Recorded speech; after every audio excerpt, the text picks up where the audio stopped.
can see from the intro, we had some pretty bad storms last night. There was so much lightning and so much rain. Let's go get the tools and get set up, and we'll get started on doing some mechanical on a rest day. Workshop time. So we're going to set up a little workshop class, sort of the Italian master class. And come on in and have a look at our workshop.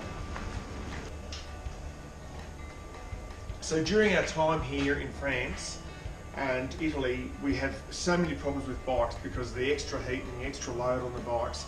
Sometimes what happens is you get some creaks and clunks, brake pads wear out, shoe cleats go, headsets get noisy, new handlebar tape, new tyres, all sorts of stuff. This is one of our bikes. These bikes get completely stripped and rebuilt at least once during the 2-month stay. So this bike's had the bottom bracket done, the rear cassette done, new brake pads. We've pulled the headset apart, replaced both bearings, new handlebar tape. But today what we have is we have wheel buckles, we've got bent hangers, the gears don't work on one of them. Front derailleur is dropping the chain, and it's all really simple stuff that as a mechanic we can fix really easily. We would really like them to actually participate, and they're really, really keen, so they're going to come down in a minute. But I'll just show you through our workshop. We can do absolutely anything here. We've got virtually every tool we need to pull the bike apart. We have 2 kits with spare parts and all the different spoke keys and different types of grease and all sorts of stuff for doing whatever we need to do is all in here somewhere, but it's pretty hard to find. Anyway, what we'll do is we'll get the bike out of the stand, we'll invite a few clients in and we'll start working with them and see if they want to get their hands dirty. Really cool. Oh, you do this, Sue. So that's got to go in there, Sue. Okay. I'll be your lucky. Okay. Tools. Scalpel. With fingers you can't cross thread it with fingers, it just gets tight. Got to go that way, so if you're tightening, you put it that way, and if you're loosening, you put it that way. Rightio. Okay. Rightio, so now what do you think of the alignment of that? Look from the top, It's still look from the back. pointing down. Rightio, so we're going to go, do you want to try this on your own this time? Don't touch that bit, that's dirty. Okay, so do this. So do Can I that. just show you Yeah, please the way to do this? Grab the derailleur like that, Yeah. right? And you get it nearby, Yeah. like that. Put the tool in and just get it nearby. Rightio. And you can flex this around and someone's going to hold the work stand. The cameraman. And Okay, so get you're it grabbing like the that, and then I'll just move it up like that until it's right and then Until it's start. closing right. You'll need to put that thumb underneath because you're going to put it like that. That's Yeah. it. I need to be able to do it Yeah. around. Now twist it more so that because the V screws touch Yeah. it. I need to More. be able to do this stuff. That's it. All right? Yeah, so now I just need to do a little hand doobly like that. don't I? Yeah, just firm. This is really important with all gear adjustment for anything. There's limit screws, there's a V screw and there's an adjustment screw. The limit screws absolutely stop the derailleur going into the spokes, Yep. if it's straight that is, and absolutely stop the chain from going down in between the frame here. There's a daylight gap between the chain and the next cog. So this is this little bit in just in here, is it? Yep. Okay. I can see daylight. Good. That is too.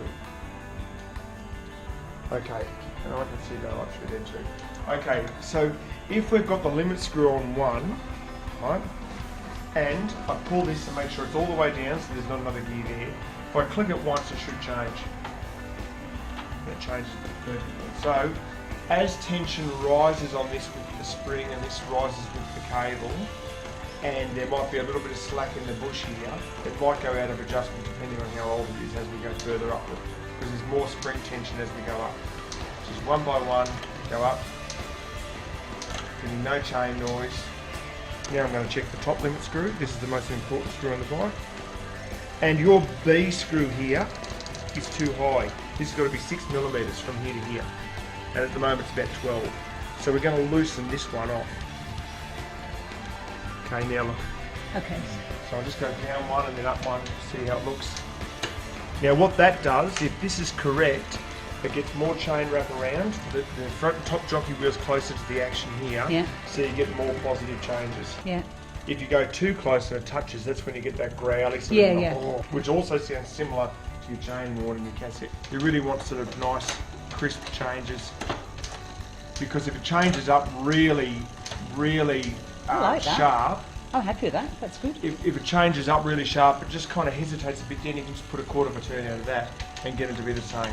So now it's changing down just a little bit sharper. It changes usually a bit sharper because more chain tension means the chain can't flex as much. Okay. Changes beautiful. Now That's within, fantastic. within correct adjustment, there's probably maybe more than quarter of a turn, maybe even half a turn, and still be within adjustment. But there's sharp adjustment and then there's functional adjustment. So it's ripper for Peter. That's fantastic. Yeah, great technology. Oh, okay. Just so you don't touch the tire. Brilliant. Good. That is absolutely Beautiful. brilliant, Warren. All right. I owe you a beer. Yeah. Just go all the way down. Everything's completely out of adjustment. It's all completely stuffed up. And the cable's close. So the first thing you need to do is work out whether the parameters are right. Right. The outside limit screw. Think of the bowling alley for kids when they put the little guards up. Usually, just so you So you know, go to there, and then we'll go this there. is a high gear and this is a low gear, Yeah. and you can see a little H there. That's like the And put a lower. little twist in the chain just to kick things off. No, we don't need to do that. Okay. So that was the lowest screw. That's the low screw up here. Yeah. So just remember, when referring to low, they're always referring to the low gear, not the low cog. I'm assuming that on the Di2, those parameter screws are still there. Yep, parameter screws and B screws there, but just the index adjustment knob's not. Yeah, and then in that case, that little electronic thing you push in to So that's the very micro adjustment bit. Yeah, so what I did was I pushed the electronic thing to go into program mode, and then Yeah. the micro adjustment right, because you Yeah. usually do that in fourth cog, and then you run a system check through the gears and it's all right. Because if it knows it's right in fourth, it should be right in everything else. Yeah, because I'm. So why don't we Why, fix that? Yeah. Here's one we prepared earlier. We have enough.